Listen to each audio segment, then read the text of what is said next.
বন্ধুরা, খুব সম্ভবত গতকাল বা পরশু থেকে দেখছি যে ভোটের দিন অ্যানাউন্স করার আগেই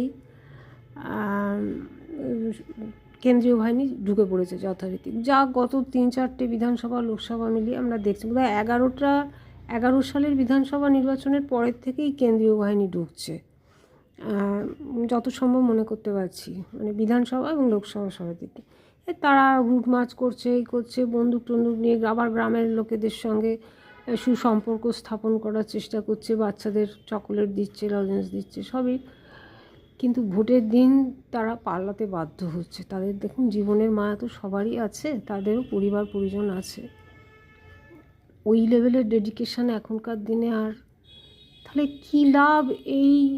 এই সমস্ত ঢকান্নাত করে, মানে এই একটা আস্ফালন, শূন্যে আস্ফালনের মতন এই কেন্দ্রীয় বাহিনী আসছে, একদল ভাতা ঘোষণা করছে, তার অপর দল আরেকটু বেশি বাড়িয়ে দিয়ে বলছে আমরা এলেই দেবো, আমরা এলে দুধ মধুর বন্যা বইয়ে দেবো। আর একটা দল বলছে আমরা এত সব করেছি, যারা ক্ষমতাসীন তারা তাদের ব্যাখ্যা দিচ্ছেন, আবার সৎ পথে দেখাচ্ছেন, যে সোজা পথে দেখাচ্ছেন, ভাতা সেই টাকা আবার কোথা থেকে আসছে, কিভাবে আসছে, কেন্দ্রীয় সরকার কিচ্ছু দেয় না। এটা সত্ত্বেও তারা কোথা থেকে কিভাবে টাকা সংগ্রহ করছেন, এবং আমরা জানতেও পাচ্ছি বাজারে 8-9 লক্ষ কোটি টাকা ধার। সেই ধারের বোঝা জনগণেরই উপরই, সব নানান ইস্যু নিয়ে। তো আমি বলি কি, এত তো এর মানে এই জিনিসগুলো দেখে দেখে তো মানুষ ক্লান্ত, পরিশ্রান্ত। ছেড়ে দিন সব মানুষেরই হাতে।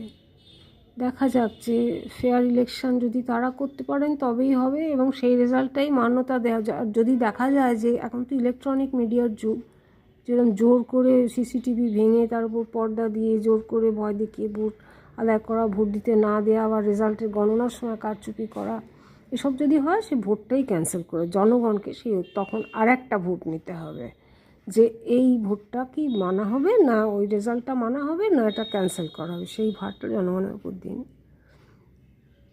এবং দরকার হলে সেই ভোটটা এতেই করুন, ফোনেই করুন, যেভাবে আজকাল সব অনেক কিছুর উপর মতামত চাওয়া হচ্ছে। ব্যাস, তারপরে দেখা যাক কী হয়। এইভাবে করলে কিন্তু প্রপার রেজাল্টটা আসবে, প্রপার ভোট, প্রপার রেজাল্ট। তাতে যে ক্ষমতা আসবে তাকে জনগণ সানন্দে গ্রহণ করে নেবে, এবং তাদেরও বিরাট দায়িত্ব থাকবে যে কথাগুলো বলে তারা আসেন সেগুলোকে 5 বছরের মধ্যে সমস্ত